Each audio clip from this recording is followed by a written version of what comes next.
Bankers, this is Sandhya and आज का जो हमारा टॉपिक रहेगा वो है ऑपरेशनल एस्पेक्ट ऑफ केवाईसी। इससे पहले हम ऑलरेडी 2 चैप्टर जो हैं वो कवर कर चुके हैं पीपीपी के, banker customer relationship and AML and KYC guidelines. अगर आपने वो वीडियोस नहीं देखी हैं तो काइंडली प्लीज़ वो वीडियो को भी ज़रूर गो थ्रू कीजिएगा। तो स्टार्ट करते हैं 3rd chapter of PPP, that is relating with operational aspect of KYC. तो ऑपरेशनल एस्पेक्ट ऑफ केवाईसी जानने से पहले हम सबसे पहले देखते हैं कि केवाईसी का मीनिंग क्या है। जो लास्ट चैप्टर हमने डिस्कस करा है वहाँ पे भी हमने डिस्कस करा है डिटेल में कि केवाईसी बेसिकली है क्या, ठीक है। तो एक बार के लिए हम दोबारा से इसका मीनिंग जो है क्लियर करते हैं, उसके बाद हम जो नॉर्म्स हैं, ठीक है, केवाईसी के नॉर्म्स हैं उनकी तरफ जो है वो जो टॉपिक है वो हम कवर करेंगे, ठीक है। तो know your customer, KYC, KYC stand for what? It's stand for know your customer. सबसे पहले यहाँ पे वर्ड आया नो। नो का मतलब यहाँ पे क्या हुआ कि आपको क्या जानना है, आपको कस्टमर की आइडेंटिटी जाननी है, ठीक है। उसकी आइडेंटिटी, प्रूफ ऑफ आइडेंटिटी लेना है कस्टमर से, प्रूफ ऑफ एड्रेस लेना है कस्टमर से, ठीक है। What you should know? True identity of the customer या फिर बेनिफिशियल ओनर। बेनिफिशियल ओनर जैसे आप कोई कंपनी है या पार्टनरशिप है, पार्टनरशिप फर्म है, मतलब इंडिविजुअल को छोड़ के अगर कोई और फॉर्म है लाइक कंपनी पार्टनरशिप, उसके जो भी मेंबर्स होंगे, पार्टनर्स होंगे, कंपनी की बात करूँ डायरेक्टर्स होंगे, है ना, वो बेसिकली क्या कहलाएंगे? Beneficial owner. तो उनकी आइडेंटिटी को जानना, उनका क्या परमानेंट एड्रेस है, ठीक है, proof of identity, proof of address, इसे लेना, ठीक है। इसके बारे में आपको पता होना चाहिए किनको? बैंक्स को, जब भी उन्होंने अकाउंट ओपन करना है कस्टमर का, ठीक है। उसके बाद वर्ड है यूर, है KYC stand for what? Know your customer, है ना। यूर का मतलब कि हु शुड नो, जो भी बैंक मैनेजर हैं, ऑडिटर्स हैं, मॉनिटरिंग ऑफिशियल्स हैं, उनको ये जानकारी बताना या उनको ये जानकारी होना ज़रूरी है, ठीक है। कस्टमर की डेफिनेशन की अगर मैं बात करूँ तो कस्टमर कौन है? बेसिकली जिन्होंने यहाँ पे अकाउंट ओपन करवाया है बैंक के पास या फिर कोई फाइनेंशियल नेचर की ट्रांजेक्शन करी है, या तो इन्होंने कोई अकाउंट ओपन करवाया है या फिर फाइनेंशियल ट्रांजैक्शन करी है किसी रिपोर्टिंग एंटिटी के साथ। रिपोर्टिंग एंटिटी का मतलब मेरा यहाँ पे किससे है? बैंक के साथ, ठीक है। फाइनेंशियल ट्रांजैक्शन करी है, अकाउंट ओपन करवाया है, वो पर्सन यहाँ पे क्या कहलाएगा? कस्टमर कहलाएगा from banks point of view, या उसके बिहाफ के ऊपर भी अगर कोई एक्ट कर रहा है पर्सन, वो भी क्या कहलाएगा? Customer from the point of view of bank, ठीक है। तो आई होप सो केवाईसी का मीनिंग क्लियर हो गया हो। अगर आपने प्रॉपर यहाँ पे केवाईसी नॉर्म्स के साथ कंप्लाई नहीं करा तो यहाँ पे जो अकाउंट है कस्टमर का वो क्लोज करा जाएगा। इसके लिए उनको पहले यहाँ पे ड्यू नोटिस जो है वो प्रोवाइड करा जाएगा कि कंप्लाई करिए, जो केवाईसी रिक्वायरमेंट है आपने ये डॉक्यूमेंट जो है ये सबमिट करवाना है। अगर नहीं कंप्लाई करा गया ये रिक्वायरमेंट के साथ तो बैंक यहाँ पे ड्यू नोटिस दे के कस्टमर को अकाउंट जो है ये क्लोज कर सकता है, ठीक है। एंड केवाईसी ज़रूरी क्यों है? हमने जो 2nd चैप्टर है उसमें देखा ना, मनी लॉन्ड्रिंग का केस देखा कि जहाँ पे हमें रोल देखने को मिला आपका फाइनेंशियल इंस्टीट्यूशंस का, बैंक्स का, है ना, कि बैंक्स ने जब भी अकाउंट ओपन करना है सो दैट कि लेयरिंग वाला जो प्रोसेस है कम से कम हम किसी एक लेयर को तो रोक पाएँ। मनी लॉन्ड्रिंग प्रोसेस में यही देखा था ना कि जो 2nd स्टेप है वो लेयरिंग वाला है कि एक अकाउंट से दूसरे अकाउंट में, दूसरे से तीसरे अकाउंट में अगर हमने प्रॉपर डॉक्यूमेंटेशन करी होएगी तो वी विल बी एबल कि भाई ये जो पर्सन है ये जेन्युइन पर्सन है, ठीक है, बेनामी या फिक्टिशियस नेम से जो है अकाउंट ओपन नहीं करना, ठीक। केवाईसी नॉर्म्स की अगर मैं बात करूं तो आरबीआई ने इंस्ट्रक्शंस प्रोवाइड करी हैं कि आप किस पर्सन को या किस कस्टमर को आप एक्सेप्ट करोगे as a customer of the bank, ठीक है। क्या यहाँ पे आईडी प्रूफ जो है, आइडेंटिफिकेशन किस तरीके से करा जाएगा, उसके रिलेशन में यहाँ पे आरबीआई ने क्या करी है? इंस्ट्रक्शन इशू करी है, ठीक है, जिन्हें हम जानते हैं केवाईसी नॉर्म्स के नेम के साथ। केवाईसी नॉर्म्स की अगर मैं बात करूँ तो हमने बेसिकली ये 4 चीज़ें जो हैं ये कवर करनी है। सबसे पहला customer acceptance policy, second one is customer identification procedure, third one is customer due diligence procedure, fourth one is alternate mode of CDD procedure या कस्टमर ड्यू डिलिजेंस प्रोसीजर, ठीक है।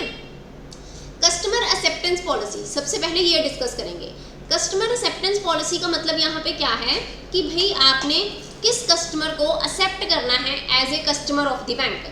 डेफिनेटली जो यहाँ पे जो रिक्वायरमेंट है उसके साथ कंप्लाई करेगा उसे एक्सेप्ट करा जाएगा as the customer of the bank. Bank ने अश्योर करना है कि कोई भी फिक्टिशियस नेम के साथ, बेनामी नेम के साथ, अनोनिमस नेम के साथ अकाउंट ओपन ना करा जाए। जैसे मान लो कि कोई पर्सन है, उन्होंने अपने सर्वेंट के नाम के ऊपर जो है अकाउंट ओपन करवा दिया, लेकिन जो ट्रांजैक्शंस हैं वो उन्हीं की हो रही हैं, वो पर्सन की, है ना। तो आपने प्रॉपर डॉक्यूमेंटेशन के साथ यहाँ पे जो अकाउंट है वो ओपन करना है। बेनामी name, fictitious name, fake name के साथ ओपन नहीं करना, ठीक है।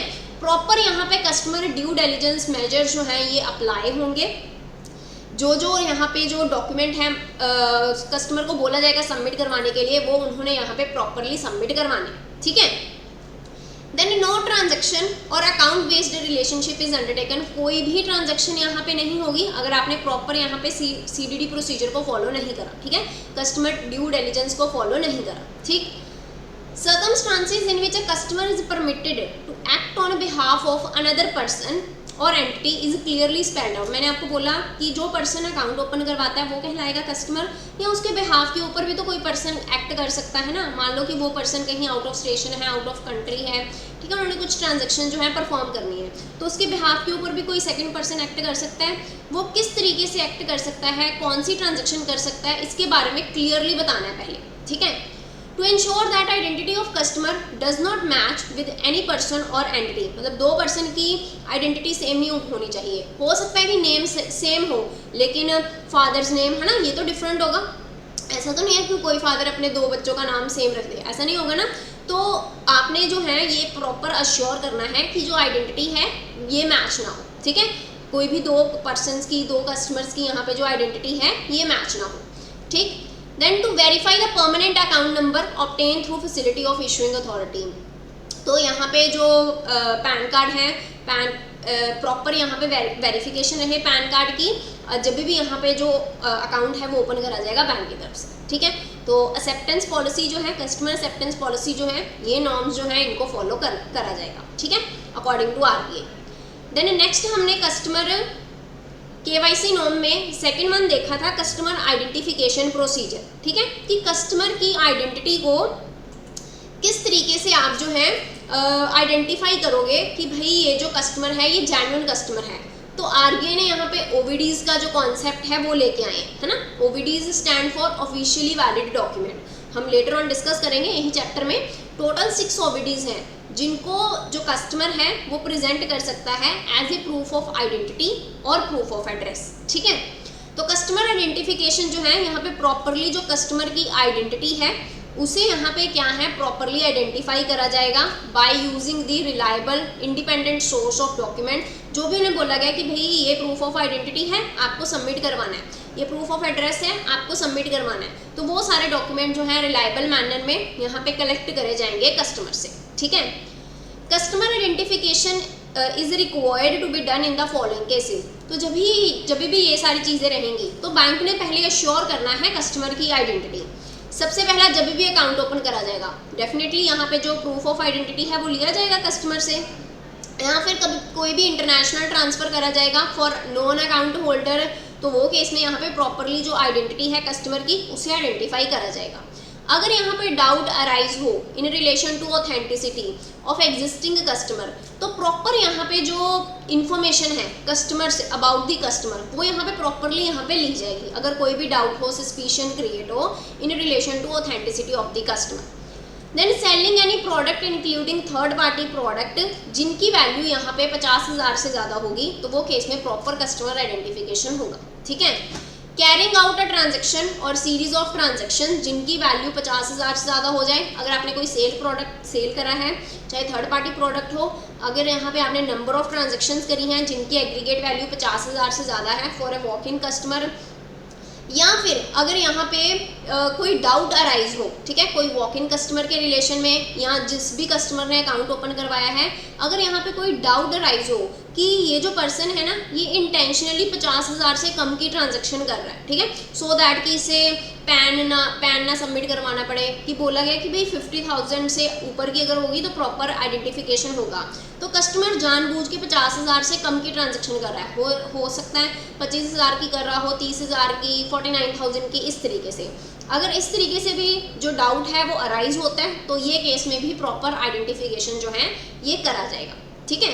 कस्टमर ड्यू डिलिजेंस में बेसिकली क्या रहता है, कस्टमर ड्यू डिलिजेंस में एक तो कस्टमर की आइडेंटिफिकेशन ये प्रॉपरली अश्योर करी जाती है, इसके अलावा कुछ एक्स्ट्रा इन्फॉर्मेशन जो है ये कलेक्ट करी जाती है।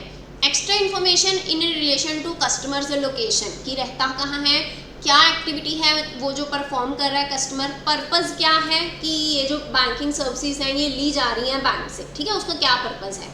तो ये सारी इन्फॉर्मेशन जो है ये ली जाएगी अलोंग विद कस्टमर आइडेंटिफिकेशन, इसी को बोलते हैं कस्टमर ड्यू डिलिजेंस प्रोसीजर, ठीक है। प्रॉपर यहाँ पे जो इन्फॉर्मेशन है डॉक्यूमेंट्स के जरिए, proof of identity, proof of address के जरिए यहाँ पे कस्टमर से ली जाएगी, ठीक है। अब ये डिपेंड करता है कि क्या टाइप ऑफ कस्टमर है, ठीक है। इंडिविजुअल है तो अकॉर्डिंगली उनसे डॉक्यूमेंट जो है वो डिमांड करे जाएंगे, कंपनी है तो उसके जो डॉक्यूमेंट्स हैं वो डिफरेंट होंगे जो यहाँ पे सबमिट करवाने पड़ेंगे कंपनी को, कहाँ, बैंक के पास। पार्टनरशिप फर्म है या कोई एसोसिएशन ऑफ पर्सन्स हैं, उनको अकॉर्डिंगली यहाँ पे जो डॉक्यूमेंट है वो सबमिट करवाने पड़ेंगे। तो वन बाय वन करके हम डिस्कस करते हैं, ठीक है। सबसे पहले डिस्कस करेंगे इन केस ऑफ इंडिविजुअल्स। तो इंडिविजुअल्स की अगर मैं बात करूँ, इंडिविजुअल्स के केस में कौन कौन से डॉक्यूमेंट्स जो हैं ये सबमिट करवाने पड़ेंगे, या मैं बात करूँ कि कौन कौन पर्सन हैं जिनको डॉक्यूमेंट जो है वो सबमिट करवाने पड़ेंगे, ठीक है। सबसे पहले डिस्कस करेंगे कौन कौन पर्सन हैं जिनको डॉक्यूमेंट सबमिट करवाने पड़ेंगे। सबसे पहले अगर कोई पर्सन एंटर होता है अकाउंट बेस्ड रिलेशनशिप बैंक के साथ, ठीक है। दूसरा, अगर कोई लीगल एंटिटी कस्टमर है लाइक बेनिफिशियल ओनर है, कोई कंपनी है, पार्टनरशिप फर्म है, ठीक है, उसका बेनिफिशियल ओनर है, वो यहाँ पे क्या है प्रॉपर डॉक्यूमेंट सबमिट करवाएगा।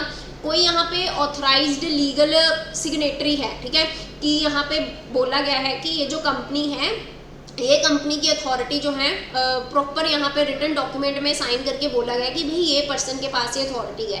तो यहाँ पे अगर कोई ऑथराइज्ड सिग्नेटरी है, ठीक है, उनको यहाँ पे जो है रिक्वायरमेंट रहेगी जो CDD रिक्वायरमेंट है उसके साथ कंप्लाई करना। या फिर यहाँ पे अगर कोई पावर ऑफ अटॉर्नी होल्डर है और फिर लीगल एंटिटी कस्टमर, तो वो केस में भी यहाँ पे प्रॉपर जो CDD है वो कस्टमर का होगा, ठीक है, वो अटॉर्नी होल्डर का होगा, पावर ऑफ अटॉर्नी होल्डर का होगा, ठीक है।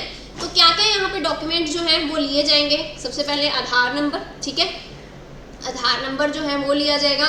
जो भी यहाँ पे बेनिफिट है या सब्सिडी है सेंट्रल गवर्नमेंट की तरफ से अगर किसी अकाउंट में जा रही है तो वो केस में यहाँ पे जो आधार नंबर है वो लिया जाएगा, ठीक है, वॉलंटरली बेसिस के ऊपर। वॉलंटरली बेसिस के आप दे भी सकते हो, नहीं भी दे सकते, ठीक है। Then OVDs, OVD stand for officially valid document. तो 6 OVDs हैं, इनको ध्यान में रखिएगा। पासपोर्ट, जिनको आप as a proof of identity and proof of address, ठीक है, इसकी तरह एक्ट करते हैं आपके OVDs। एंड ये OVDs में क्या क्या चीज़ें इंक्लूड हैं, पासपोर्ट आपका, driving licence, Aadhaar card, voter ID card, job card of NREGA, या फिर letter issued by NPR national population register. तो ये 6 जो हैं ये OVDs हैं, ये 6 के 6 आपको ध्यान में रखने हैं। आपसे पूछा जा सकता है कि भाई बताओ क्या पैन कार्ड जो है ये OVD का पार्ट है? अभी ये OVD का पार्ट नहीं है, पहले था, अभी OVD का पार्ट नहीं है। इसका कारण क्या है, क्योंकि इसमें हमें पता है कि एड्रेस नहीं होता है ना, एक आपका परमानेंट अकाउंट नंबर होता है, नेम होता है पर्सन का, डेट ऑफ बर्थ होता है, एड्रेस नहीं मेंशन होता, दैट्स व्हाई, ठीक है। पैन कार्ड जो है ये OVD का पार्ट नहीं है, ये क्वेश्चन पूछा जा सकता है आपसे, ठीक है, कि क्या पैन कार्ड भी OVD का पार्ट है? नॉर्मली आपको लगेगा कि हाँ होगा ही, है ना, लेकिन पैन कार्ड OVD का पार्ट नहीं है। कौन कौन से हैं इनको भी ज़रूर ध्यान में रखिएगा, driving licence, passport, Aadhaar card, voter ID card, job card of NREGA and letter issued by National population Register, ठीक। Next is updated address. मान लो कि आपका एड्रेस जो है वो चेंज हो गया, आपने जो OVD सबमिट करवाया था, जो डॉक्यूमेंट सबमिट करवाया था उसमें कोई और एड्रेस है, अभी आपने जो है न्यू हाउस जो है परचेज करा है, ठीक है, एड्रेस जो है अभी चेंज हो गया, तो वो केस में फॉर द टाइम बिंग आप as a proof of address क्या क्या चीज़ें हैं वो सबमिट करवा सकते हो। यूटिलिटी बिल जो 2 महीने से पुराना नहीं होना चाहिए, कोई यहाँ पे प्रॉपर्टी या म्यूनसिपल टैक्स रिसिप्ट है वो आप as a proof of address submit करवा सकते हो। पेंशन और family pension payment order, letter of allotment of accommodation issued by the state government, central government, इसको आप सबमिट करवा सकते हो as a proof of address अगर आपने अपडेट करा है एड्रेस कस्टमर ने। लेकिन आपको उसका प्रॉपर OVDs, प्रॉपर जो अमेंडमेंट है ना, प्रॉपर जो चेंजेस हैं वो ओवीडी में करवा के, वो एड्रेस के रिलेशन में आपने वो जो ओवीडी है वो सबमिट करवाना है बैंक के पास within 3 months, an OVD with current address. ठीक है, आप फॉर द टाइम बिंग ये सारी जो डॉक्यूमेंट्स हैं ये सबमिट करवा सकते हो as a proof of address, लेकिन 3 महीने के अंदर अंदर ही आपको जो फ्रेश ओवीडी है विद अपडेटेड एड्रेस ये सबमिट करवाना पड़ेगा बैंक के पास। ठीक है, अगर यहाँ पे नेम में कोई चेंज हो, ठीक है, अगर यहाँ पे नेम में कोई चेंज हो, देन जो ओवीडी है प्रीवियस नेम के साथ उसे भी आपने सबमिट करवाना है along with the marriage certificate और गेजेट नोटिफिकेशन जो इंडिकेट कर रहा है कि अभी आपका जो नेम है वो चेंज हो गया फ्रॉम दिस टू दैट। ठीक, देन आधार बेस्ड केवाईसी। तो आधार बेस्ड केवाईसी में हमें बेसिकली 2 चीज़ें जो हैं वो देखने को मिलेंगी। सबसे पहला, नॉर्म्स फॉर यूज ऑफ आधार, आप किन किन केसेस में आधार कार्ड का यूज़ कर सकते हो। ठीक है, कौन कौन से केसेस होंगे? पहले तो सबसे पहले आपने कंसेंट लेनी है कस्टमर की, बिना कस्टमर की कंसेंट के आप आधार कार्ड नंबर उनसे नहीं ले सकते। दूसरा, आप अपने पास रिटेन करके रख सकते हो सिर्फ last 4 digit of Aadhaar card. Aadhaar card number होता है, ठीक है, आधार कार्ड नंबर होता है, इसके जो लास्ट 4 डिजिट हैं इन्हें ही आप जो है as a record, physical record maintain करके रख सकते हो अपने पास, पहले नहीं। ठीक है, पहले जो डिजिट्स हैं वो नहीं, मतलब फुल आधार कार्ड नंबर नहीं आप रिकॉर्ड में मेंटेन करके रख सकते। ठीक है, अगर कोई कस्टमर यहाँ पे बेनिफिट लेना चाहता है कोई सेंट्रल गवर्नमेंट स्कीम का, स्टेट गवर्नमेंट स्कीम का, ठीक है, या फिर सब्सिडी मिल रही है उसको, तो वो केस में उन्होंने आधार देना ही देना है, ये मैंडेटरी है। ठीक है,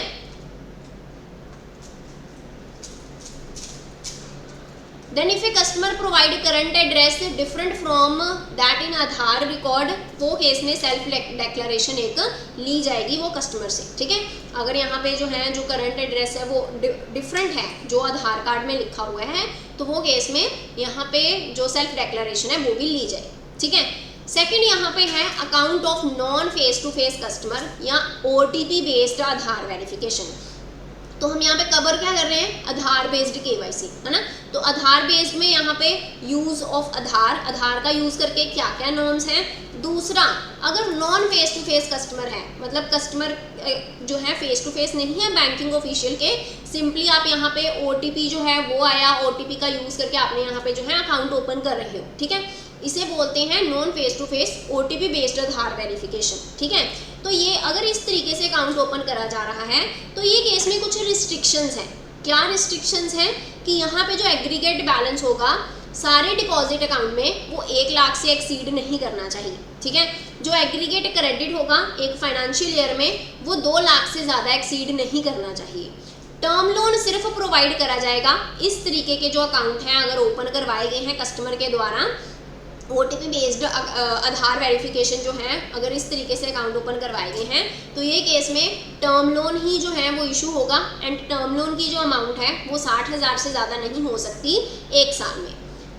अगर OVD सबमिट नहीं करवाया गया, ठीक है, या फिर CDD प्रोसीजर के साथ कंप्लाई नहीं करा गया है 1 साल के अंदर अंदर, तो यहाँ पे जो अकाउंट है वो क्लोज भी करा जा सकता है। ठीक है, जो अकाउंट है वो क्लोज भी करा जा सकता है। अगर यहाँ पे non face to face OTP based Aadhaar verification है तो कुछ रिस्ट्रिक्शन है वो अकाउंट की। ऑल डिपॉजिट्स 1 लाख से ज़्यादा नहीं, ऑल क्रेडिट 2 लाख से ज़्यादा नहीं, टर्म लोन ही यहाँ पे इशू करा जा सकता है। ठीक है, एंड वो जो अमाउंट है टर्म लोन की वो 60,000 से ज़्यादा नहीं हो सकती 1 साल में। अगर OVDs के साथ आपने प्रॉपर सबमिट नहीं करवाए या CDD प्रोसीजर को फॉलो नहीं करा 1 साल के अंदर अंदर, तो यहाँ पे जो अकाउंट है डिपॉजिट अकाउंट है उसे क्लोज करा जा सकता है। ठीक है, then next is a sole proprietary firm. मैंने आपको बोला ना कि depending upon the type of customer, है ना, depending upon the type of customer यहाँ पे जो CDD प्रोसीजर है वो फॉलो करा जाता है। अभी हमने जो CDD प्रोसीजर देखा वो देखा इन केस ऑफ इंडिविजुअल, वो देखा इन केस ऑफ इंडिविजुअल। तो सोल प्रोप्राइटर फर्म भी तो हो सकती है, कंपनी भी तो हो सकती है, पार्टनरशिप फर्म भी तो हो सकती है। तो वो केस में उन्होंने कौन कौन से डॉक्यूमेंट जो हैं वो सबमिट करवाने हैं, अभी हम वो देखेंगे। तो in case of sole proprietorship firm, ये केस में CDD प्रोसीजर के अंदर क्या क्या डॉक्यूमेंट जो हैं वो लिए जाएंगे। सबसे पहले सोल प्रोप्राइटरशिप फर्म का रजिस्ट्रेशन सर्टिफिकेट, या अगर कोई म्यूनिसिपल अथॉरिटी ने सर्टिफिकेट इशू करा है वो सबमिट करवाया जाएगा। सेल्स या इनकम टैक्स रिटर्न है, यूटिलिटी बिल्स हैं like electricity, water bill, certificate यहाँ पे अगर इशू करा गया है सेल्स टैक्स या सर्विस टैक्स की तरफ से, वो यहाँ पे जो डॉक्यूमेंट हैं वो सबमिट करवाए जा सकते हैं। मतलब इनमें से जो डॉक्यूमेंट्स हैं वो सबमिट करवाए जा सकते हैं अगर आपकी सोल प्रोप्राइटरशिप फर्म है, ठीक है। कंपनीज़ की अगर मैं बात करूं तो कंपनीज़ के केस में क्या रहता है, MOA रहता है, AOA रहता है, पैन कार्ड रहता है, बोर्ड रेजोल्यूशन मीटिंग रहती है ना, certificate of incorporation, certificate of commencement, है ना। तो ये जो डॉक्यूमेंट्स हैं ये सबमिट करवाए जा सकते हैं under CDD procedure. Partnership firm की अगर मैं बात करूं तो पार्टनरशिप डीड रहती है मेन डॉक्यूमेंट, तो पार्टनरशिप डीड हो गया, परमानेंट अकाउंट नंबर हो गया, बेनिफिशियल ओनर का यहाँ पे KYC डॉक्यूमेंट्स हो गए, रजिस्ट्रेशन सर्टिफिकेट हो गए, ठीक है, ये जो है सबमिट करवाए जाएंगे। अगर यहाँ पे ट्रस्ट है, ठीक है, तो ट्रस्ट के केस में ट्रस्ट डीड इंपॉर्टेंट डॉक्यूमेंट है, certificate of registration, permanent account number, जो भी यहाँ पे KYC डॉक्यूमेंट्स हैं बेनिफिशियल ओनर के, वो यहाँ पे सबमिट करवाए जाएंगे अंडर CDD प्रोसीजर। इसके अलावा अगर कोई अनइनकॉर्पोरेटेड एसोसिएशन है या बॉडी ऑफ इंडिविजुअल है तो वो केस में यहाँ पे permanent account number, power of attorney, resolution of the meeting, KYC document of the beneficial owner या मेंबर जो है ये सबमिट करवाए जाएंगे अंडर CDD प्रोसीजर, ठीक है। अदर जुडिशियल पर्सन की अगर मैं बात करूं, इट मीन्स व्हाट कि जो हमने ऊपर अभी कवर करे हैं like sole proprietor, partnership, company, association of person, अगर उनमें कवर नहीं होता कोई ग्रुप, जैसे आपका विलेज पंचायत होगी, यूनिवर्सिटीज़ होगी, लोकल बॉडीज़ होगी, सोसाइटीज़ होगी, ठीक है, तो ये आती हैं आपकी अदर जुडिशियल पर्सन में, ठीक है। इन्होंने बेसिकली क्या सबमिट करवाना है, जो डॉक्यूमेंट शो कर रहा है name of the person authorise to act on behalf of the entity, ठीक है। जो भी डॉक्यूमेंट इन्होंने जो है साइन करवाया होगा या जो मेन डॉक्यूमेंट है ये सोसाइटी का, यूनिवर्सिटीज़ का, विलेज पंचायत का, वो जो डॉक्यूमेंट है with the name of the authorised person वो यहाँ पे सबमिट करवाया जा सकता है, या फिर document of the beneficial owner या जिनके पास भी पावर ऑफ अटॉर्नी है, ठीक है, उनके यहाँ पे जो डॉक्यूमेंट है वो सबमिट करवाए जाएंगे। एंड सच डॉक्यूमेंट एज में be required by the bank, या जो भी बैंक ने डिमांड करा कि भैया आपने ये जो डॉक्यूमेंट है ये सबमिट करवाना है, ठीक है। तो ये है CDD प्रोसीजर के रिलेशन में। ये CDD प्रोसीजर जो है ये डिपेंड करता है टाइप ऑफ कस्टमर के ऊपर, डिपेंडिंग अपॉन कि आप इंडिविजुअल हो, पार्टनरशिप फर्म है, कंपनी है, एसोसिएशन ऑफ पर्सन है, जुडिशियल पर्सन है, अकॉर्डिंगली यहाँ पे जो डॉक्यूमेंट हैं वो लिए जाएंगे under customer due diligence procedure. Customer due diligence procedure है क्या, जहाँ पे कस्टमर आइडेंटिफिकेशन के साथ साथ आपसे और भी इंफॉर्मेशन ली जाएगी in relation to customers location, activity, purpose for which banking services will be used, ठीक है।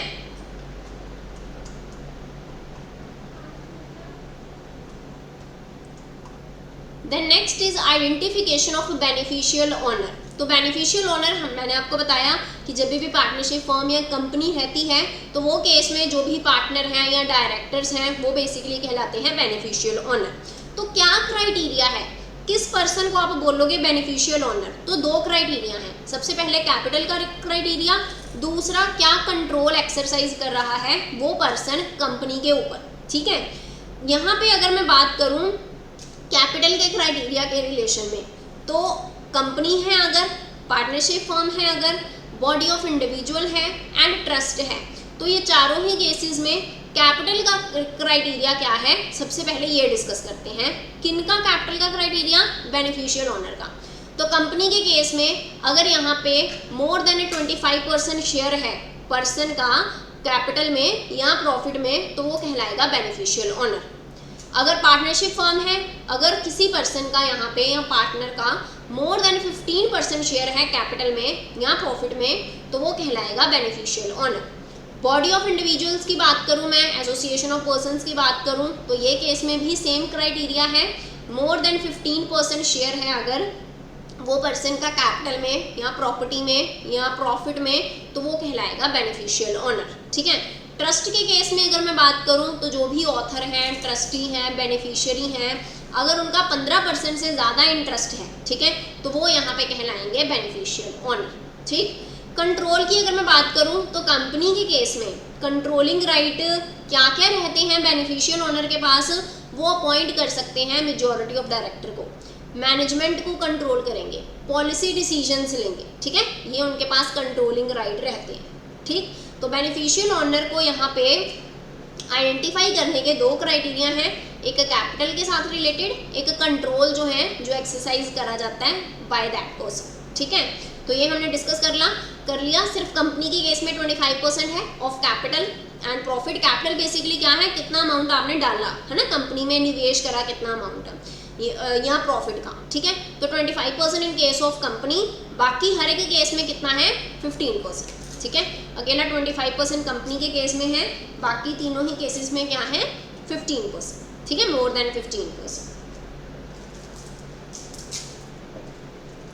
ये जो वर्ड है मोर देन, इसको भी ध्यान में रखना। हो सकता है आपको ऑप्शन में पूछ लिया जाए कि भाई बताओ मोर देन है, लेस देन है, इक्वल टू 25% है, तो मोर देन वर्ड भी ध्यान में रखना। अगर यहाँ पे कोई नेचुरल पर्सन जो है फुलफिल नहीं कर रहा क्राइटेरिया बेनिफिशियल ओनर का, ठीक है, तो वो केस में जो भी सीनियर मैनेजमेंट में पर्सन होगा उसे कंसीडर करा जाएगा एज ए बेनिफिशियल ओनर, ठीक है। अगर कोई फुलफिल नहीं कर रहा क्राइटेरिया बेनिफिशियल ओनरशिप का, तो जो सीनियर मैनेजिंग पोजीशन पे पर्सन होगा वो यहाँ पे कहलाएगा बेनिफिशियल ओनर, ठीक है। देन इसके बाद है small account. Small account basically ये जो कॉन्सेप्ट है ये इंट्रोड्यूस करा गया सो दैट कि यहाँ पे फाइनेंशियल इंक्लूजन जो है इसे अचीव करा जा सके, ठीक है। आरबीआई जो है, आरबीआई चाहता है कि हर कोई, ठीक है, कोई अगर यहाँ पे कोई पर्सन डेली का 100 रुपीज़ या 50 रुपीज़ भी जमा करवाने की अगर उसकी कैपेसिटी है, वो भी यहाँ पे सारी सर्विसेज जो हैं, ये मैं बात करूँ बेसिक सर्विसेज जो हैं, कम से कम वो तो उसको मिले, ठीक है। तो ये जो ऑब्जेक्टिव है ये अचीव करा गया with the help of small account, ठीक है। कि अगर मान लो कि कोई पर्सन है, मैंने आपको बोला कि भाई आपने अकाउंट ओपन करवाना है, तो अकाउंट ओपन करवाने के लिए ओवीडी चाहिए, है ना। बैंक ने बोला कि ओवीडी नहीं है तो अकाउंट ओपन नहीं होगा। मान लो कि अगर किसी पर्सन के पास ओवीडी नहीं है, ठीक है, ड्यू टू जेन्युइन रीजन उसके पास अभी ओवीडी नहीं है, तो क्या उसका अकाउंट ओपन नहीं करा जाएगा? ऐसा नहीं है, उनके लिए अकाउंट ओपन करा जाएगा एंड वो कहलाएगा स्मॉल अकाउंट। एंड ये जो अकाउंट है इसकी कुछ रिस्ट्रिक्शंस होंगी। क्या रिस्ट्रिक्शंस होंगी? जो एग्रीगेट क्रेडिट है एक फाइनेंशियल ईयर में 1 लाख से ज़्यादा नहीं होगा। एग्रीगेट विड्रॉल है एक मंथ में वो 10,000 से ज़्यादा नहीं होगी। जो बैलेंस है ये अकाउंट में किसी भी पॉइंट ऑफ टाइम के ऊपर 50,000 से एक्सीड नहीं करना चाहिए। तो ये जो रिस्ट्रिक्शंस हैं इसे ध्यान में रखिएगा। फॉरेन रेमिटेंस जो है क्रेडिट नहीं होगा स्मॉल अकाउंट में। तो 1 लाख से ज़्यादा क्रेडिट नहीं होना। 10,000 एक मंथ में जो है, एक मंथ में 10,000 से ज़्यादा विड्रॉल नहीं करवा सकते। एग्रीगेट या टोटल बैलेंस की अगर मैं बात करूँ, ये अकाउंट में 50,000 से ज़्यादा नहीं हो सकता। फॉरेन रेमिटेंस जो है वो क्रेडिट नहीं होगी ये अकाउंट में, ठीक है। ये जो स्मॉल अकाउंट है ये आप बिना ओवीडी के जो है ओपन करवा सकते हो, लेकिन आपने 1 साल के अंदर 1 साल का टाइम दिया जाता है आपको कि भाई आप अप्लाई करो ओवीडी के लिए, ठीक है, किसी भी डॉक्यूमेंट के लिए ओवीडी के अंदर जो है आप अप्लाई करो। 12 महीने का टाइम दिया जाता है। 12 महीने के अंदर आपने जो है 12 महीने तक ये अकाउंट ऑपरेटिव रहेगा। 12 महीने के अंदर आपने ओवीडी जो है वो सबमिट करवाना। अगर आप ड्यू टू जेन्युइन रीज़न वो अकाउंट सबमिट नहीं करवा पाए या डिले हुआ अकाउंट ओवीडी सबमिट करवाने में, तो वो केस में फर्दर 12 मंथ्स का टाइम जो है वो और दिया जाता है कि आपके पास फर्दर 12 मंथ्स का टाइम और है, आप ओवीडी जो है वो सबमिट करवाओ, ठीक है। ये चीज़ क्यों करेगी? For the purpose of achieving the financial inclusion, कि हमने हर एक पर्सन को जो है इंक्लूड करना है, ठीक है। Then next is customer level KYC और मॉनिटरिंग। तो यहाँ पे कस्टमर लेवल केवाईसी की अगर मैं बात करूँ तो वो करी जाती है with the help of UCIC, stand for unique customer identification code. हर एक कस्टमर का यहाँ पे क्या है, यूनिक आइडेंटिफिकेशन कोड रहता है, जिसकी हेल्प के साथ बैंक जो है प्रॉपरली मॉनिटर कर पाते हैं कि कस्टमर क्या नेचर की फाइनेंशियल ट्रांजेक्शन कर रहा है, क्या सर्विसेज जो है वो अवेल कर रहा है, ठीक है। एंड अकॉर्डिंगली यहाँ पे जो पॉलिसी है, ठीक है, रिस्क पॉलिसीज़ हैं वो यहाँ पे फॉर्मुलेट करी जाती है, ठीक है। पीरियोडिक अपडेशन की अगर मैं बात करूँ तो डिपेंड करता है कि यहाँ पे जो रिस्क है वो कितना इन्वॉल्व है। अगर हाई रिस्क कस्टमर है तो यहाँ पे कम से कम हर 2 साल में जो KYC है वो होगा। मीडियम रिस्क कस्टमर है तो कम से कम 8 साल के बाद यहाँ पे KYC जो है वो होगा। अगर लो रिस्क कस्टमर है तो वो केस में कम से कम हर 10 साल के बाद KYC होगा, ठीक है। तो 3 कैटेगरीज हैं, हाई रिस्क कस्टमर, मीडियम, लो, 2 साल, 8 साल, 10 साल के बाद यहाँ पे जो है फ्रेश KYC जो है या अपडेटेड जो डॉक्यूमेंट हैं वो आपसे लिए जाएंगे, ठीक है। Periodic updation depend upon the constitution of the customer and the changes if any in the customer profile information। तो किस टाइप का कस्टमर है, ठीक है, इंडिविजुअल कस्टमर है, कंपनी है, डिपेंडिंग अपॉन दैट यहाँ पे जो है पीरियोडिक बेसिस के ऊपर जो अपडेशन है वो होगा, ठीक है, KYC के रिलेशन में। तो मैंने आपको बोला डिपेंड करता है किस टाइप का कस्टमर है, ठीक है, इंडिविजुअल कस्टमर है, कंपनी है, ठीक है, डिपेंडिंग अपॉन दैट। तो इंडिविजुअल कस्टमर की अगर मैं बात करूं, अगर तो कोई चेंज नहीं है ना, अगर इंडिविजुअल कस्टमर है, KYC आपने अपडेट करना है, अगर कोई चेंज नहीं है तो सिंपली यहाँ पे सेल्फ डिक्लेरेशन ली जाएगी कस्टमर से कि there is no change in the information, ठीक है।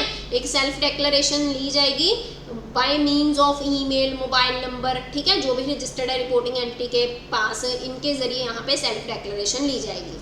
अगर यहाँ पे एड्रेस में कोई चेंज है, ठीक है, only address detail of the customer have change, तो वो केस में सेल्फ डिक्लेरेशन ली जाएगी in relation to the new address, ठीक है, may be obtained with the help of email ID, mobile number etcetera, ठीक है। And declared address shall be verified through positive confirmation या वेरिफिकेशन लेटर के जरिए with in 2 month. जो भी यहाँ पे अपडेटेड एड्रेस है उसे वेरीफाई करा जाएगा with the help of the documents within 2 months, ठीक। Third is account open for minor. तो बैंक जो है माइनर के लिए भी तो अकाउंट ओपन करते हैं ना, तो माइनर जब मेजर टर्न हो जाए, 18 साल से उनकी उम्र जो है वो ज़्यादा हो जाए, तो वो केस में उनसे फ्रेश डॉक्यूमेंट, फोटोग्राफ्स ये जो हैं ये ऑब्टेन करी जाएंगे, ठीक है। Existing document and information should be verified to ensure that these पर एज पर करंट CDD। अगर उन्होंने कोई डॉक्यूमेंट सबमिट करवाए हुए हैं तो उन्हें यहाँ पे प्रॉपर वेरीफाई करा जाएगा कि क्या वो जो करंट स्टैंडर्ड हैं कस्टमर ड्यू डिलिजेंस के, क्या उनके साथ कंप्लाई कर रहे हैं। अगर तो कर रहे होंगे तो ठीक, अगर नहीं कर रहे होंगे तो फ्रेश यहाँ पे जो डॉक्यूमेंट है वो लिए जाएंगे कस्टमर्स, ठीक है। Next type of customer is customer other than individual. अभी हमने जो डिस्कस करा वो था इंडिविजुअल के केस में। Customer other than individual like company, partnership firm, association of persons, है ना, अगर ये हैं, अगर तो इनके कोई चेंज नहीं है KYC इन्फॉर्मेशन में, तो सिंपली यहाँ पे जो सेल्फ डिक्लेरेशन है वो ली जाएगी जो भी लीगल एंटिटी कस्टमर है उससे। लेकिन अगर यहाँ पे चेंजेस होंगे इन्फॉर्मेशन में तो डेफिनेटली जो आप KYC प्रोसीजर है, जो आप डॉक्यूमेंट जो है एक नए कस्टमर से डिमांड करोगे, वही आप यहाँ पे जो इंडिविजुअल हैं, ठीक है, कस्टमर हैं अदर देन इंडिविजुअल, उनसे भी यहाँ पे लिए जाएंगे, ठीक है। Then other measures required. इसके अलावा और क्या क्या चीज़ें हैं जिन्हें ध्यान में रखना है। सबसे पहले वेरीफाई करना है जो एग्जिस्टिंग KYC डॉक्यूमेंट सबमिट करवाए हुए हैं कि क्या वो CDD स्टैंडर्ड के अकॉर्डिंग है कि नहीं है। अगर डॉक्यूमेंट अकॉर्डिंग टू स्टैंडर्ड नहीं है तो फ्रेश डॉक्यूमेंट लिए जाएंगे। अगर डॉक्यूमेंट एक्सपायर हो गए हैं तो फ्रेश KYC जो प्रोसेस है वो करा जाएगा, ठीक है। पैन डिटेल्स प्रॉपरली वैलिडेट करी जाएंगी। Information documents obtain from customer should be updated in the system promptly, timely, जो है जो भी आपने अपडेटेड इन्फॉर्मेशन ली है उसे यहाँ पे अपडेट करना है सिस्टम में, ठीक है। Date of updation properly customer को इसके बारे में इन्फॉर्म करवाया जाएगा कि भाई ये टाइम के बाद आपने जो है फ्रेश डॉक्यूमेंट सबमिट करवाने हैं, ठीक है। Bank should enable customer to complete KYC updation process at any of its branches. किसी भी आप ब्रांच में जाके आप अपना डॉक्यूमेंट जो है फ्रेश फोटोग्राफ्स जो हैं या जो आपसे डॉक्यूमेंट मांगे गए हैं वो आप सबमिट करवा सकते हो। रिस्क बेस्ड अप्रोच जो है ये फॉलो करा जाएगा, अडॉप्ट करा जाएगा for periodic updation of KYC। अभी रिस्क बेस्ड अप्रोच बेसिकली क्या है, हमने कल के सेशन में भी डिस्कस करा था AML एंड KYC में भी कि रिस्क बेस्ड अप्रोच बेसिकली क्या है। तो रिस्क बेस्ड अप्रोच में बेसिकली क्या रहता है, यहाँ पे जो आइडेंटिफाइड रिस्क है, आइडेंटिफाइड रिस्क का मतलब जो आपको ऑलरेडी पता है कि भाई ये नेचर ऑफ रिस्क जो है या ये काइंड ऑफ रिस्क जो है हमें देखने को मिलेगा। जो ऑलरेडी आइडेंटिफाइड रिस्क हैं इनको मिटिगेट करने के लिए जो पॉलिसीज़ हैं, प्रोसीजर्स हैं, ये फॉर्मुलेट करे जाते हैं अंडर रिस्क बेस्ड अप्रोच। जो आइडेंटिफाइड रिस्क है इनको मिटिगेट करने के लिए, मिटिगेट का मतलब कम करने के लिए, ठीक है, मिटिगेट करने के लिए जो पॉलिसीज, प्रोसीजर, प्रोसेस जो हैं ये बनाए जाते हैं वो बेसिकली कहलाता है रिस्क बेस्ड अप्रोच। तो periodic updation, periodic updation means अगर हाई रिस्क कस्टमर है तो 2 साल के बाद, मीडियम है तो 8 साल के बाद, लो है, लो रिस्क कस्टमर है तो 10 साल के बाद। तो ये जो पीरियोडिक अपडेशन है कस्टमर की, ये केस में हमने रिस्क बेस्ड अप्रोच जो है इसे फॉलो करना है, ठीक है। रिस्क बेस्ड अप्रोच है क्या, जिसमें आइडेंटिफाइड रिस्क को मिटिगेट करा जाता है by formulating the policies, procedures, processes, ठीक है।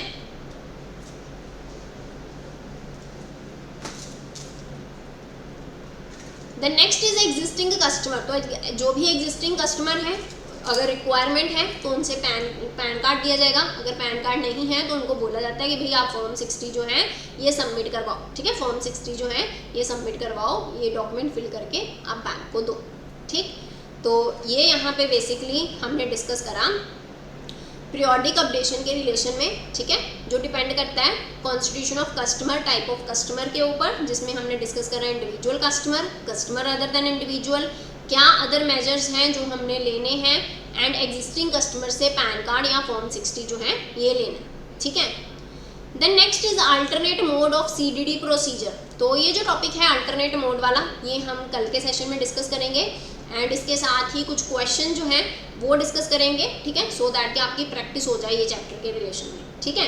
तो अभी तक हमने जो है 3 नॉर्म्स जो हैं, ठीक है, या 3 एलिमेंट जो हैं KYC नॉर्म के वो डिस्कस कर लिए हैं, customer acceptance policy, customer identification procedure and customer due diligence process.